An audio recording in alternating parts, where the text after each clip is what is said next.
Assalomu alaykum, hurmatli brifing tinglovchilari. Mazkur brifing orqali sizlarga 2026-2027 o'quv yili uchun oliy va kasbiy ta'lim tashkilotlariga ro'yxatga o'tish jarayonlari bilan bog'liq abituriyentlar va ularning ota-onalari tomonidan berilayotgan savollarga javob berib o'tib ketamiz. Demak, birinchi savol. Birinchi bosqichda iqtisodiyotga topshirgan bo'lsa, keyin yurisprudensiyaga o'zgartirsa bo'ladimi? 25-iyungacha muddatda degan mazmunda savol kelib tushibdi. Ha, albatta mumkin. 2026-2027 o'quv yili qabul tartibiga ko'ra, demak 5-iyundan 25-iyungacha bo'lgan muddatda birinchi bosqichda siz test topshiradigan fanlar majmuasini tanlaysiz. Shu muddat ichida shaxsiy kabinetingizga kirib, ma'lumotlaringizni tahrirlashingiz va o'zgartirishingiz mumkin. Lekin bir muhim jihati borki, iqtisodiyot va yurisprudensiya yo'nalishlarining test fanlar majmuasi turlicha bo'lganligi uchun yurisprudensiyaga o'tish uchun fanlar majmuasini ham o'zgartirishingizga to'g'ri keladi. Bu o'zgartirishni albatta siz 25-iyunga qadar amalga oshirishingiz mumkin bo'ladi. Demak, navbatdagi savol: agar ona til va adabiyot fanida milliy sertifikat natijalari 23-iyunda e'lon qilinsa va talabgor natijasidan qoniqmay apellyatsiya bersa, uning javobi 25-iyungacha chiqadimi degan mazmunda savol kelib tushgan. Yo'q, agar apellyatsiya 25-iyungacha chiqmaydi, lekin apellyatsiya murojaatlari belgilangan muddatlarda qabul qilinadi va ko'rib chiqiladi. Shu sababli ham apellyatsiya natijasi 25-iyungacha chiqishga misol uchun kafolat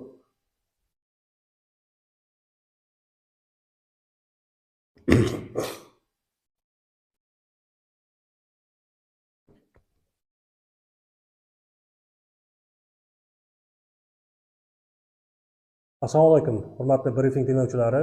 Bugungi brifing orqali ham sizlarga 2026-2027 o'quv yili uchun oliy va kasbiy ta'lim tashkilotlariga ro'yxatga o'tish jarayonlari bilan bog'liq abituriyentlar hamda ularning ota-onalari tomonidan berilayotgan savollarga javob berib o'tib ketamiz.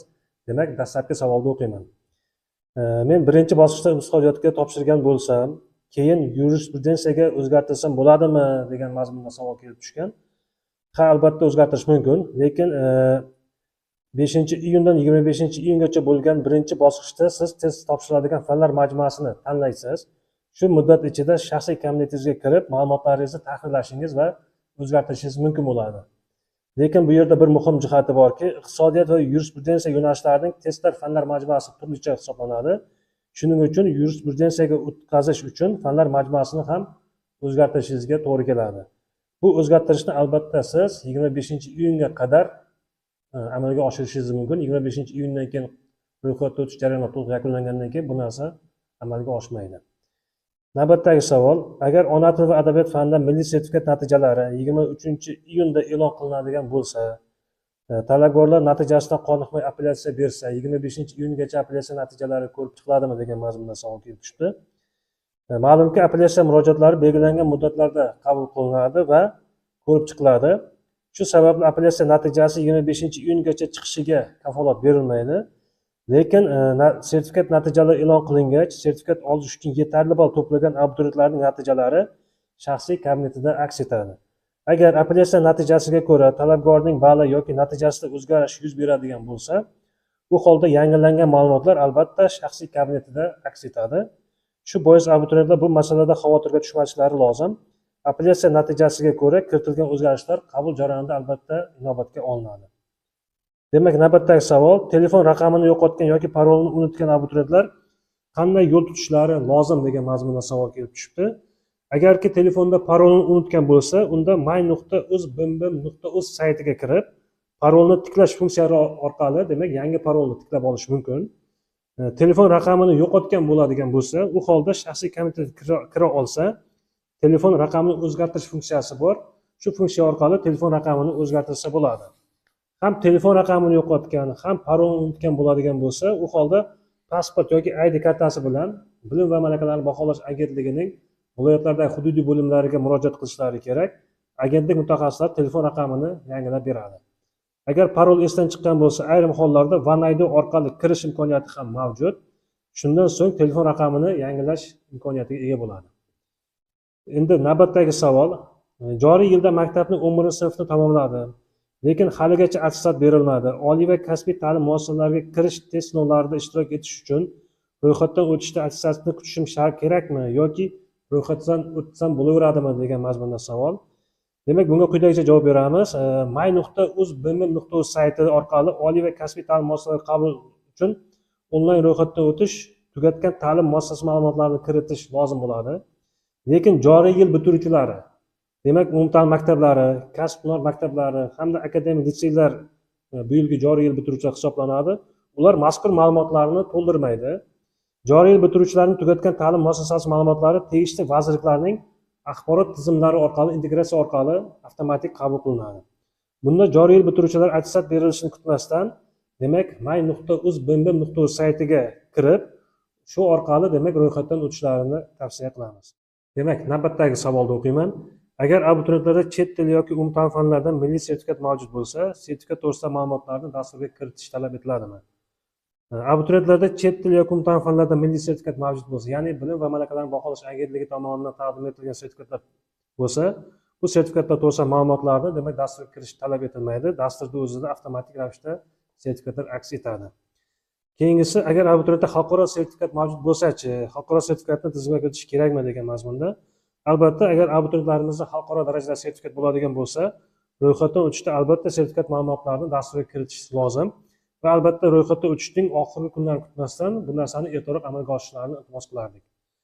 Navbatdagi savol, mazkur o'quv yili qabulida ham abituriyentlar uchun davlat granti yoki ta'lim yo'nalishi ustuvorligini tanlash imkoniyati saqlab qolinadimi degan mazmunda savol tushibdi. Albatta, bu ikkinchi tanlovning ikkinchi bosqichida amalga oshiriladi, ya'ni ro'yxatdan o'tishning ikkinchi bosqichida bu tizim yo'lga qo'yiladi. Bunda ham abituriyentlarimiz davlat granti ustuvorligi yoki ta'lim yo'nalishi ustuvorligini tanlashi mumkin bo'ladi. Ularning farqi quyidagicha, ya'ni davlat granti ustuvorligini tanlaydigan bo'lsa, tizim avvalo siz tanlagan barcha yo'nalishlar bo'yicha grant imkoniyatini tekshiradi. Agar grantga tavsiya etilmasangiz, keyin kontrakt asosida tanlovda ko'rib chiqadi. Agarki abituriyentlarimiz ta'lim yo'nalishi ustuvorligini tanlaydigan bo'lsa, tizim birinchi tanlagan yo'nalishni ko'rib chiqadi. Shu yo'nalishda avval grant, keyin kontraktni tekshiriladi. Agar o'tolmasa, keyingi yo'nalishda ham xuddi shunday dastlab grant, keyin kontrakt bo'yicha tekshirishni yo'lga qo'yiladi. Misol uchun, birinchi tanlovda abituriyentlarimiz iqtisod yo'nalishini tanlab, ikkinchi tanlovda esa buxgalteriya hisobot yo'nalishini tanlaydigan bo'lsa, u holda iqtisodiyot yo'nalishiga kirish muhim bo'ladigan bo'lsa, hatto kontrakt bo'lsa ham, unda abituriyentlarimiz ta'lim yo'nalishi ustuvorligini tanlashi muhimroqdir.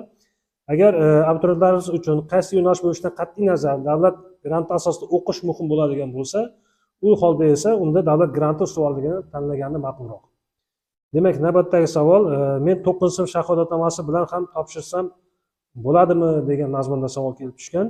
Yo'q, 9-sinf shahodatnomasi bilan oliy ta'lim muassasalariga qabul bo'lmaydi. Oliy ta'lim muassasalariga qabul qilish uchun 11-sinf attestat yoki akademik litsey hamda kasb-hunar maktabini tamomlagani to'g'risidagi diplom talab qilinadi, ya'ni o'rta maxsus kasb-hunar diplomi talab qilinadi. 9-sinf shahodatnomasi tayanch o'rta ta'limni tasdiqlaydi va u 10-sinf akademik litsey yoki kasb-hunar maktablarida o'qishni davom ettirish imkoniyatini beradi. Oliy ta'limga kirish uchun esa albatta umumiy o'rta ta'limni tugatgan to'g'risidagi 11-sinf attestati zarur bo'ladi. Biroq maktabning joriy yil bitiruvchilar hujjat topshirayotgan attestat ma'lumotlari alohida kiritishlari shart emas. Bu narsani yuqoridan ta'kidlab o'tdik. Tizim avtomatik ravishda ularning attestatlarini integratsiya orqali qabul qiladi. Endi briefingimiz so'ngida hurmatli abituriyentlar, test sinovlariga puxta tayyorgarlik ko'rib, o'z bilimingizga ishongan holatda test sinovlaringizni topshirishlaringizni iltimos qilamiz. Shuningdek, turli xil aldov yo'llariga, firibgarlik yo'llariga tushib qolmasdan, agarki test sinovlari bilan bog'liq korrupsion holatlarga duch kelsangiz, albatta Bilim va malakalarni baholash agentligining ishonch raqami, ya'ni 95 kodi bilan 199 19 14 raqamni yoki call center 1195 raqamli call centerga murojaat qilishlaringizni so'rab qolamiz. E'tiborlaringiz uchun rahmat. Sog' salomat bo'ling.